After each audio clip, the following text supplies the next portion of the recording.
ini untuk saya yang sedang menjalankan pendidikan calon guru penggerak. Tidak lupa saya sampaikan puji dan salam atas kehadiran Allah Subhanahu wa taala yang mana pada hari ini kita dapat berkumpul di sini dengan keadaan sehat walafiat. Teman-teman, alhamdulillah pada pendidikan calon guru penggerak ini saya sudah memasuki modul terakhir di modul 1, yaitu modul 1.4 tentang budaya positif. Mohon maaf sebelumnya, di sini bukan maksud saya untuk menggurui atau mengajari, melainkan kita hanya berbagi dan berdiskusi bersama. Untuk pertama, topik dalam pertemuan kita adalah di sini satu, disiplin positif dan nilai-nilai kebijakan universal. Yang kedua, teori motivasi hukum dan penghargaan atau restitusi. Ketiga adalah keyakinan kelas. Keempat, kebutuhan dasar manusia dan dunia berkualitas. 5, restitusi. Dan 5, posisi kontrol. Keenam, restitusi. Segitiga restitusi. Untuk pembelajaran 1 di sini yang tadi poinnya sudah saya sebutkan, yaitu tentang nilai-nilai kebijakan universal. Apa sih makna disiplin? Menurut yang saya pelajari, makna disiplin itu berasal dari bahasa Latin atau disiplina, yang artinya belajar. Makna asal dari kata ini artinya belajar. Makna asal dari kata ini berkonotasi dengan disiplin diri dari murid-murid Sokrates dan Plato. Disiplin diri membuat orang menggali potensi menuju sebuah tujuan. Apa yang dia hargai? Namun dalam budaya kita, makna kata disiplin telah berubah menjadi sesuatu yang dilakukan seseorang pada orang lain untuk mendapatkan kepatuhan. Kecenderungan hukum adalah menggunakan kata disiplin dengan ketidaknyamanan, bukan dengan apa yang kita hargai atau pencapaian satu tujuan mulia. Jadi teman-teman, yang sudah kita lakukan di kelas apa sih untuk mendisiplinkan anak? Apa sih yang kita telah lakukan? Kebanyakan kita mendisiplinkan itu anak-anak, kamu jangan berisik seperti itu ya, jangan jalan-jalan seperti itu ya. Jadi memaksakan itu kesannya ya, karena kan disiplin yang saya pelajari itu yang datang dari hati si anak itu sendiri seperti itu. Nilai-nilai kebijakan universal.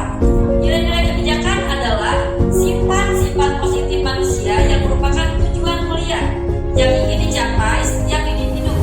Nilai-nilai tersebut bersifat universal dan lintas bahasa, suku bahasa, agama maupun latar belakang. Setiap perilaku perbuatan memiliki satu tujuan. Menurut Dr. William, di sini teori kontrol dengan mengaitkan nilai-nilai kebijakan yang diyakinkan seorang, maka motivasi instrukturnya akan terbangun sehingga menggerakkan motivasi dari dalam untuk dapat mencapai tujuan mulia yang diinginkan. Nilai-nilai kebajikan yang dicapai oleh setiap anak Indonesia kita kenal dengan profil pelajar Pancasila. Nah, apa sih yang tertanam dalam profil pelajar Pancasila? Di sini dalam profil pelajar Pancasila ya, anak memiliki beriman, bertakwa kepada Tuhan Yang Maha Esa dan berakhlak mulia. Yang kedua, mandiri, bernalar kritis, berkembang global, bergotong royong, dan kreatif. Motivasi teori hukum dan penghargaan, restitusi. Motivasi perilaku manusia untuk menghindari ketidaknyamanan atau hukuman. Apa yang akan terjadi apabila saya tidak melakukannya? Nah, di sini kan ada di mana nggak Bu Widya di kelasnya ketemu ada yang berantem gitu.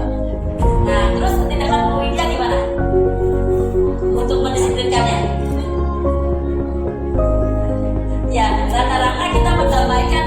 gitu ya secara tidak langsung. Tetapi nada dari kita mendisiplinkan anak itu bermacam-macam, tergantung dari intonasinya ya.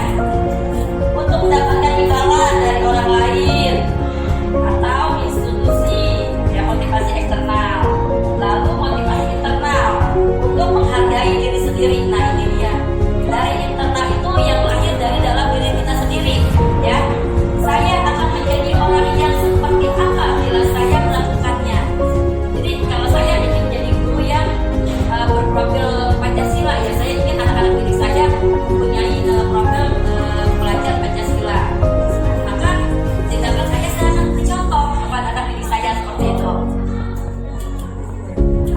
Menurut Ki Hajar Dewantara ya, merdeka itu artinya tidak hanya terlepas dari perintah, akan tetapi juga cakap membuat perintah diri sendiri. Nah ini adalah kutipan dari Ki Hajar Dewantara.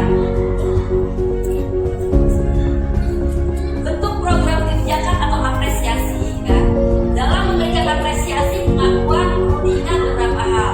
Di sini juga dalam modul perbuatan positif saya baru mengetahui kalau kita memberikan hadiah kepada anak itu sama dengan mengambil kebahagiaan anak. Saya baru tahu ini dari pendidikan guru penggerak ini teman-teman. Contohnya, anak-anak, ayo kita kerjakan matematika yang dapat 100 nilainya nanti ibu kasih permen, misalnya seperti itu.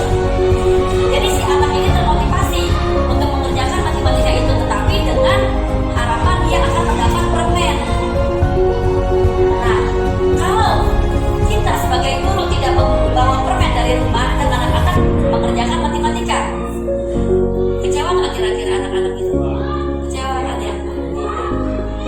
Kita kan nggak mau ya anak murid kita kecewa, tapi kita kasih apresiasi dengan pujian Sobat Isma seperti ini. Ya, secara masih bisa dengan cara lain gitu. Beri dukungan secara khusus, ya. Beri pengakuan secara pribadi. Karena pada dasarnya manusia itu sering senangnya dipuji ya, senangnya dipuji. Nah, bagus kamu sudah bisa. Nah, tulisan kamu sudah bagus, pertahankan, besok buat lagi yang lebih bagus. Misalkan seperti itu, ya. Beri pengakuan kepada si anak, ya.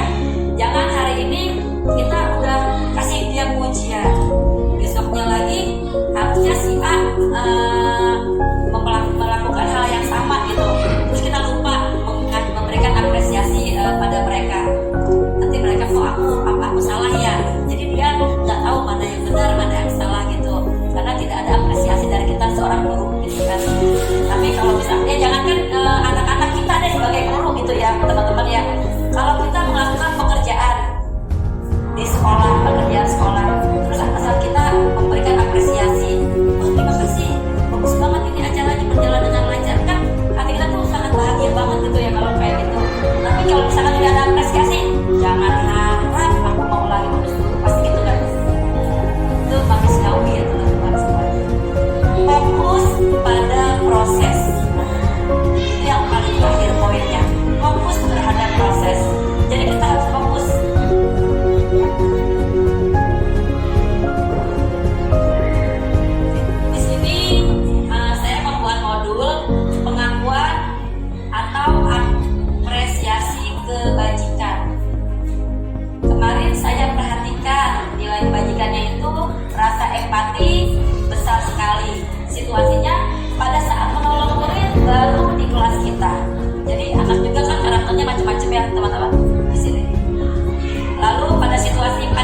sekolah.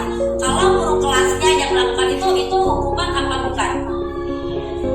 Teman-teman, kalau misalkan guru kelas meminta anaknya yang terlambat datang keliling lapangan, itu hukuman apa bukan? Hukuman. Tetapi kalau Pak Dian selaku guru PJOK atau Pak Juju selaku guru PJOK yang meminta itu berlari keliling lapangan, itu hukuman apa bukan? Bukan ya. Itu konsekuensi karena dia telah datangnya, sebagai gantinya dia harus pemanasan dulu, seperti itu konsekuensi. Berikutnya, apa sih restitusi? Restitusi adalah proses menciptakan kondisi bagi murid yang memperbaiki kesalahan mereka, sehingga mereka bisa kembali pada kelompok mereka dengan karakter yang lebih kuat. Restitusi juga merupakan proses kolaboratif yang mengajarkan murid untuk mencari solusi atau masalah mereka, yang membantu murid berpikir tentang orang seperti apa mereka ingin menjadi, apa mereka itu, tujuan mulia si anak ini apa sih gitu loh, dan bagaimana mereka memperlakukan orang lain. Jadi ada teks etiknya ya. Seandainya si anak ini sering menerima rasa ketidaknyamanan, nanti tinggal baliknya dia juga akan membuat orang tidak nyaman. Tapi kalau kita mendekatkannya dengan restitusi agar si anak ini berubah, jadi si anak ini menyadari, oh ternyata saya salah, kenapa saya seperti ini gitu. Dia menyadari dulu, kita membuat dia menyadari dulu, si anak ini menyadari dulu. Lalu kita minta pada si anak hal apa yang ingin membuat dia berubah, seperti itu. Di sini ada 9 ciri-ciri restitusi, teman-teman. Satu, bukan untuk menebus kesalahan, namun untuk belajar dari kesalahan. Yang kedua, memperbaiki hubungan. Nah, memperbaiki hubungan ini, jadi si anak ini kita hantar ke kelompoknya lagi agar tidak dijauhi oleh teman-temannya. Yang ketiga, tawaran, bukan paksaan. Jadi kalau tawaran kita menanyakan begini, terus kamu maunya gimana gitu. Biar mereka yang memutuskan. Tapi kan kalau paksaan, pokoknya kamu harus seperti ini. Jadi adanya intinya ada jadi kalimat. Ya. Restitusi menuntut untuk melihat ke dalam diri. Restitusi mencari kebutuhan dasar yang mendasari tindakan. Restitusi diri adalah cara yang paling baik. Restitusi fokus pada karakter bukan tindakan. Yang 8, restitusi fokus pada solusi. Yang 9, poin terakhir, restitusi mengembalikan murid yang berbuat salah pada kelompoknya. Ini hal yang paling penting. Jadi di sini murid kita kembalikan lagi ke kelompoknya agar si murid ini bisa diterima dengan kelompoknya dan dapat bersosialisasi secara ini bisa terjadi bagaimana gitu. Biasanya kita mempunyai peraturan kelas ya. Nah, dalam bab ini kita diajarkan untuk merubah peraturan kelas menjadi keyakinan kelas. Apa sih keyakinan kelas? Keyakinan kelas itu yang kita buat dengan anak-anak didik kita. Mereka yang buat, mereka yang tentukan bagaimana prosesnya, kita hanya menuntun aja. Lalu kita susun agar rapi, lalu kita jadikan itu peraturan kelas yang harus kita jalankan, kita sepakati. Iya, kesepakatan kelas. Mengapa tidak peraturan saja? Mengapa harus keyakinan kelas? Tanyanya seperti itu ya bias ya. Mengapa kita memiliki peraturan harus menggunakan helm bila mengendarai kendaraan roda 2? Nah itu kan yang sering terjadi ya. Biar nggak ditilang polisi katanya. Padahal kan itu untuk keselamatan kita. Ya kan? Kalau Bu Irma pakainya biar nggak hitam katanya mukanya. Seperti itu. Banyak ya. Kenapa sih? Mengapa kita memiliki peraturan 3E? Menggunakan masker, cuci tangan, dan menjaga jarak 1,5 meter. Ada lagi, mengapa kita memiliki peraturan harus datang tepat waktu pada saat mengikuti pelatihan? Semua itu hadir atau ada dalam diri kita masing-masing untuk menepati atau menjalankan kesepakatan ini. Ya, jadi jika ada kesadaran dari diri sendiri untuk melaksanakan kesepakatan, maka tidak perlu lagi ada pengingat atau harus orang yang mengingat-ingatkan gitu. Di sini ada fase ya budaya positif. Ada lingkarnya di sini. Ya, bagian terdalam adalah peraturan kelas, yang kedua keyakinan kelas, lingkungan positif, lalu yang paling luarnya adalah budaya positif. Jadi budaya positif ini adalah yang mencakup keseluruhannya. Kebutuhan dasar manusia dan dunia berkualitas. Kebutuhan dasar manusia ini terbagi dari 5. Di sini adalah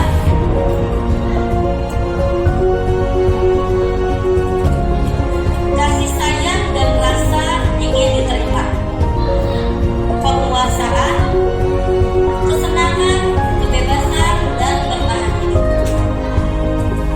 Teman-teman, jadi jika kita melihat salah seorang murid kita yang berkarakter kurang baik gitu ya, kita harus mendekatkannya dengan kita lihat di sini kebutuhan dasar apa sih yang belum mereka penuhi, yang belum mereka dapatkan. Kebanyakan dari murid-murid kita itu kebutuhan dasar kekurangan kasih sayang ya. Jadinya dia ingin mencari perhatian pada si guru, pada kita seorang guru di sini dengan membuat hal-hal yang menonjol agar mereka diperhatikan seperti itu. Mungkin di sini teman-teman sudah lebih tahu dari saya dan sudah menjalankan praktek ini sebelumnya. Di sini saya hanya menebalkan aja, menggarisbawahi.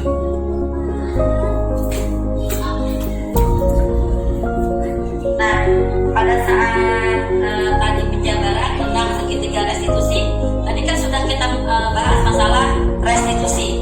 Sekarang kita masuk di segitiga restitusi.